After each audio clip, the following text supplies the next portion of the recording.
Hello বন্ধুরা, welcome to Nupur blog. তোমরা সবাই কেমন আছো? আমি ভালো আছি, আশা করছি তোমরাও ভালো আছো। তো দেখো, আমরা এসেছিলাম এখানে বেলুড় মঠে।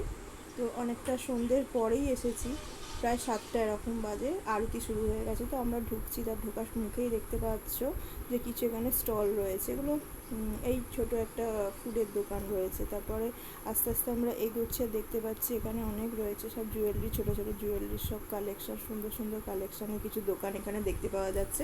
এবার আমরা সবাই ফ্যামিলি মিলেই গেছিলাম ইয়েতে, বেলুড় মঠে। এইবার আমরা এগোচ্ছি মেন গেটের দিকে। তখন আরতি শুরু হয়ে গেছে এবং এখানে খুব একটা বেশি কথা বলা যায় না, খুব নীরবতা, এবং খুব নীরবতা পালন করতে হবে, খুব রেস্ট্রিক্টেড এই জায়গাটাতে। বেশি ক্যামেরা করতে পারিনি, যতটা চেষ্টা করেছি তোমরা বুঝতে পারো সেইভাবেই করেছি আর কি। তো এই যে এবার আমরা ঢুকে পড়েছি, মন্দিরের দিকে যাচ্ছি এবং আরতি শুরু হয়ে গেছে এটা। এবং দেখো, আমরা দেখতে পাচ্ছি যে আমাদের বাড়ির সব ফ্যামিলি মেম্বার রয়েছে এখানে।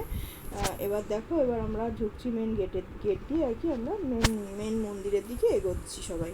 তো এবার দেখো, এখানে সামনে ঢুকতেই দেখতে পাবে একটা বড় স্ক্রিন রয়েছে, যেখানে ভেতরে যে আরতিটা করা হচ্ছে সেই আরতিটা এখানে দেখানো হচ্ছে।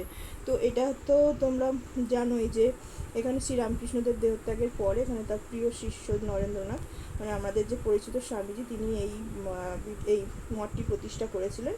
তো দেখো, এবার এই স্ক্রিনের মধ্যে দিয়ে চেষ্টা করেছে দেখানোর জন্য। এখানে সবাই যারা ভেতরে ঢুকতে পারেনি তারা বাইরেই রয়েছে, কারণ ভেতরে প্রচণ্ড ভিড় হয়ে যায় এবং একবার মন্দির বন্ধ হয়ে গেলে, আরতির পর মন্দির বন্ধ হয়ে গেলে সবাইকেই বাইরে বেরিয়ে যেতে হয়।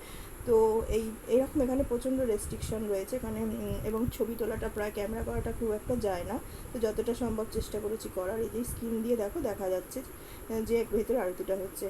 তো তোমাদের ব্লগটা ভালো লাগলে তোমরা অবশ্যই সাবস্ক্রাইব করে দিও এবং ভালো লাগলে একটা লাইক করে দিও। এখানে আমি ব্লগটা শেষ করছি। টাটা বন্ধুরা।